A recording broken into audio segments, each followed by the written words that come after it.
നമ്മുടെ സ്വന്തം ഗണേശൻ അണ്ണൻ കലിപ്പിലാണ്. അണ്ണന്റെ ഒരു മാതൃകാ കുടുംബം തകർത്തത് ഉമ്മൻചാണ്ടി ആയിരുന്നുവെന്ന് ഇന്നലെ അണ്ണൻ കുമ്പസാരിച്ചു.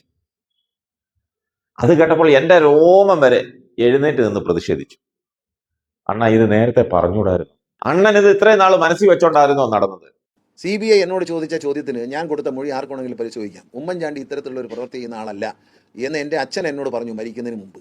ഞങ്ങൾ അങ്ങനെ വിശ്വസിക്കുന്നു എന്ന് പറഞ്ഞ മൊഴിയാണ് എൻ്റെ. എനിക്ക് കള്ളം പറയേണ്ട കാര്യമൊന്നുമില്ല. ഞാൻ ആരെയും കള്ളക്കേസിൽ കുതുക്കുകയും ചതിക്കുകയും ചെയ്യുന്ന ആളല്ലെന്ന് എൻ്റെ നാട്ടുകാർക്കറിയാം. ഇത്തരം വേലകളും കൊണ്ട് നടക്കണ്ട. അതൊക്കെ നാണം കെട്ട പണിയാണ്. ഒരു ഇലക്ഷൻ എടുക്കുമ്പോൾ ഒന്നും പറയാനില്ല. വേറെ രാഷ്ട്രീയം വല്ലതും ഉണ്ടെങ്കിൽ പറയുഞ്ഞേ ചാണ്ടി ഉമ്മ. ഉമ്മൻചാണ്ടി എന്നെ ദ്രോഹിച്ചതിന് കുഴപ്പമൊന്നുമില്ലേ? എൻ്റെ കുടുംബം തകർത്ത് എൻ്റെ സർവ്വതും പിടിച്ചു വാങ്ങിച്ച് എൻ്റെ മക്കളെയും എന്നെയും വേർപെടുത്തി വിടാൻ മധ്യസ്ഥ വഹിച്ച ഉമ്മൻചാണ്ടി ആ മര്യാദകേടിന് മറുപടി പറയണ്ടേ? പറയണ്ടെന്ന് വിചാരിച്ചാൽ വായിൽ വിരലിട്ടാൽ കടിക്കാത്ത ആരുമില്ല. അത് ഓർത്താൽ നല്ലത്. വായിൽ വിരലിടരുത്. ഞാൻ പഴയ കഥകളൊക്കെ പറയും.